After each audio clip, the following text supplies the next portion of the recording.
Mobile phone കള്ളൻ കൊണ്ടുപോയതോടെ online പഠനം മുടങ്ങിയ കുട്ടികൾക്ക് പുത്തൻ മൊബൈൽ ഫോൺ സമ്മാനിച്ച ബോബി ചെമ്മണ്ണൂർ. 2 ഫോണുകളും മോഷണം പോയതോടെ 4 കുട്ടികളുടെ പഠനം അവതാളത്തിലായത് വാർത്തയറിഞ്ഞ ബോബി ചെമ്മണ്ണൂർ സമ്മാനങ്ങളുമായി കുട്ടികളെ തേടിയെത്തി.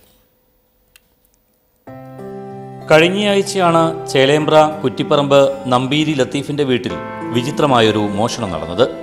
പണി നടന്നുകൊണ്ടിരുന്ന വീടിന്റെ മുകൾ നിലയിലൂടെ പാതിരാത്രി എത്തിയ കള്ളൻ കുട്ടികൾ ഓൺലൈൻ പഠനത്തിനായി ഉപയോഗിച്ചിരുന്ന 2 സ്മാർട്ട് ഫോണുകളുമായി കടന്നുകളഞ്ഞു.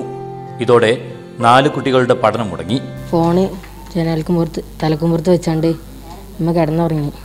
പിന്നെ രാവിലെ നീച്ച് അമ്മൻ്റെ അപ്പ പിന്നെ സമയം എത്രയായി, ക്ലോക്ക് തെറ്റാണ്, അപ്പോൾ ടൈം എത്രയായി ചോദിച്ചപ്പോൾ ഫോണ് നോക്കിയത് ഇനി ഫോണ് കാണാനില്ല.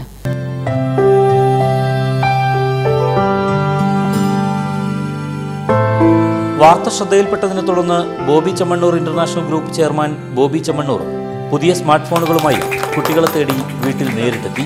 ഞാൻ ഈ മാധ്യമത്തിൽ ഒരു ന്യൂസ് കണ്ടു.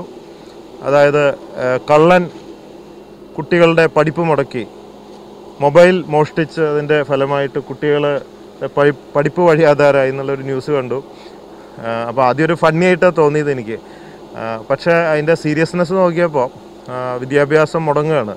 അതിൻ്റെ ഫലമായിട്ടാണ് ഇവിടെ വന്നിട്ടുള്ളത്. ഫോണുകൾ നേരിട്ടിട്ട് കുട്ടികൾക്ക് കൈമാറാൻ വേണ്ടിയിട്ട് വന്നാണ്. കള്ളന്മാർക്ക് എന്തൊക്കെ കക്കാനുള്ള അവസരങ്ങളുണ്ട്. ഈ മൊബൈല് പഠിക്കുന്ന കുട്ടികളുടെ മൊബൈൽ കക്കരുത് എന്നുള്ളൊരു അപേക്ഷയാണ് എനിക്കുള്ളത്. പുതുപുത്തൻ ഫോണുകൾ സമ്മാനമായി കിട്ടിയതോടെ ജൽസിയയുടെയും അനീനയുടെയും മുഖത്ത് നിറഞ്ഞ പുഞ്ചിരി.